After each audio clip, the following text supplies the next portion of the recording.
Hey, it's Dave here. Uh, how is everybody? It's been a while since I've been on the VC. I've had other things to do.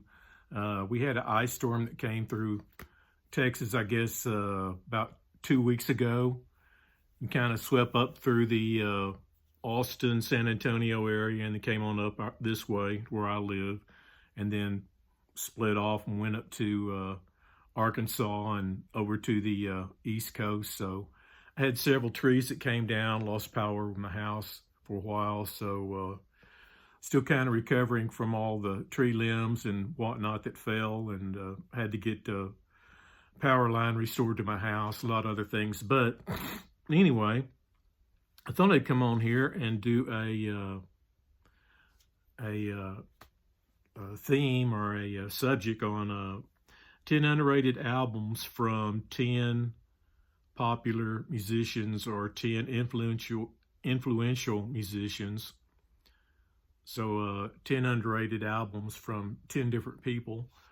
I saw this subject done on Discogs, and I thought it was pretty interesting subject to address. So I thought I'd jump on here and do 10 real quick and see how it goes.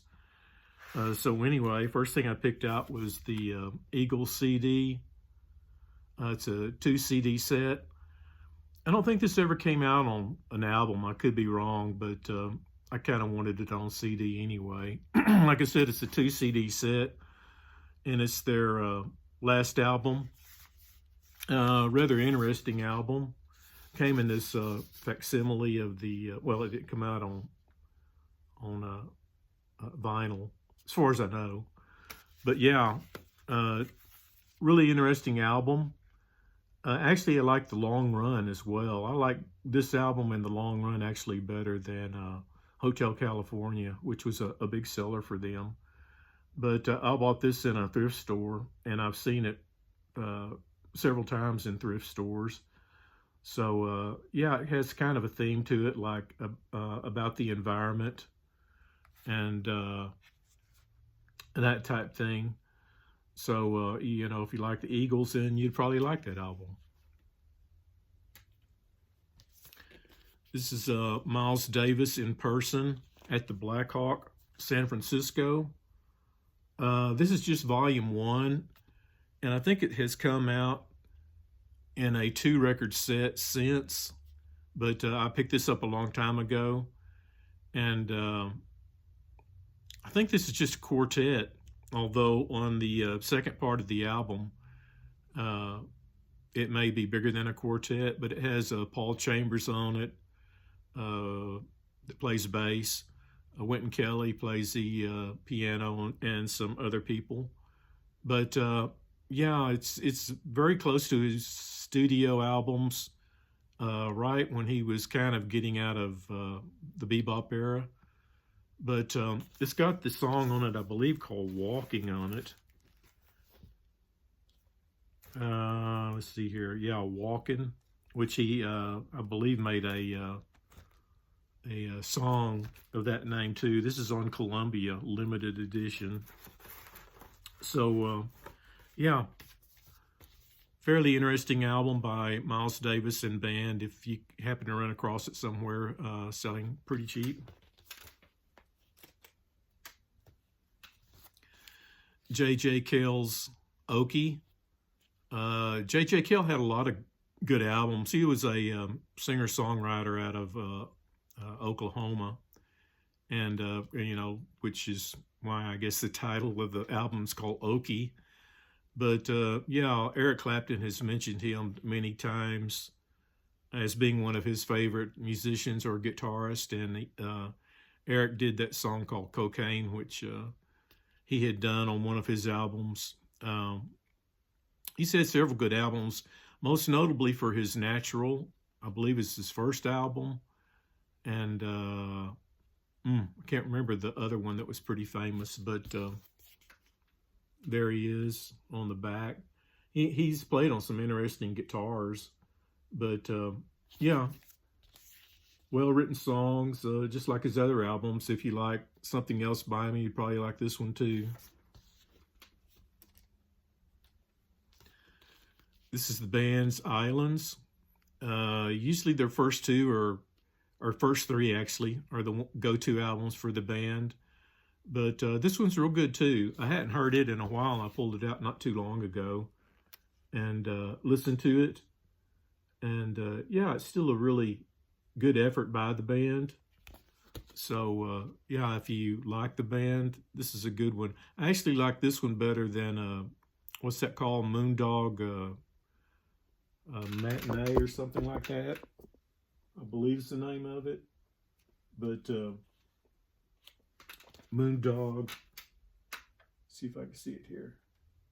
Yeah, Moondog Matinee, I believe. But anyway, Islands. Maybe a little bit lesser known Santana album. This is called Z-Bop. Always like the cover. This one has more singing on it than some of his albums, which tended to have more jamming on it.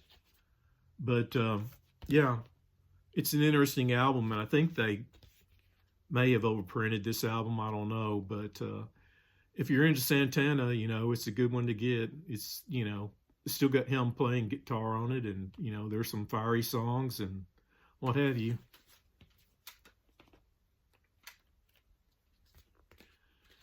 This is a Jan Gebark's Dis, and I may be mispronouncing it, but there's the title of the song right there. He plays a, what is it, a wind harp is on here, which it's sort of a instrument that allows the wind to blow through it. Gebark plays the tenor and soprano sax along with wood flute. And Ralph Towner's on here as well that plays 12-string and classical guitars. But yeah, it's very much like this album cover here, sort of bleak and atmospheric, you know. Very good for cloudy days. But still a real interesting album. It's on the ECM label. So yeah, Jan Gebark is the way I used to pronounce his name, Jan Gebark. I believe he is a Nordic, maybe, musician. This is Bonnie Raitt's album, Taking My Time, one of her earlier ones. Saw a movie here recently off Amazon Prime. And if you have Amazon, you know, you ought to check it out. But it's a two-part movie or two-part series called Laurel Canyon. Just kind of search those words, Laurel Canyon, and it's about the early days of Laurel Canyon when starting out in the 60s, about 66 or something like that. It starts out with the Turtles and stuff like that and goes into the Buffalo Springfield and the Mamas and Papas and just that whole scene of early LA and living in the Laurel Canyon. Crosby, Stills and Nash are on it, and a lot of great bands. But Bonnie Raitt shows up in the second part of that, and I always thought she was a really good blues musician, good on slide guitar.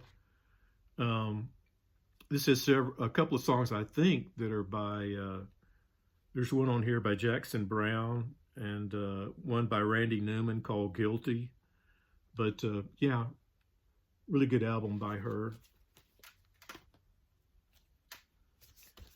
This is Metamorphosis by the Rolling Stones. I'm always reminded of this album as a summertime album because I used to have a friend that had the tape for this one.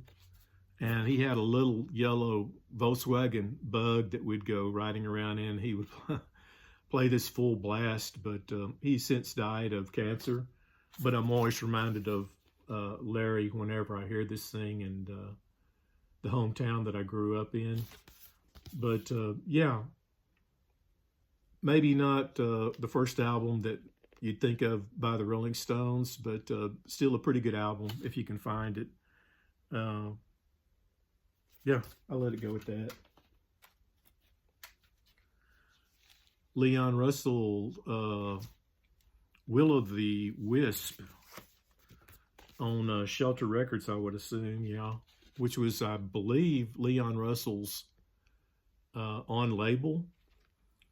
And, you know, a lot of good songs on here, a lot of good covers. The song Lady Blue is on here that was covered by, I think, George Benson. And actually, there was quite a few jazz covers of that song. You know, a lot of other good songs on here as well. Will o' the Wisp is an instrumental. Little Hideaway.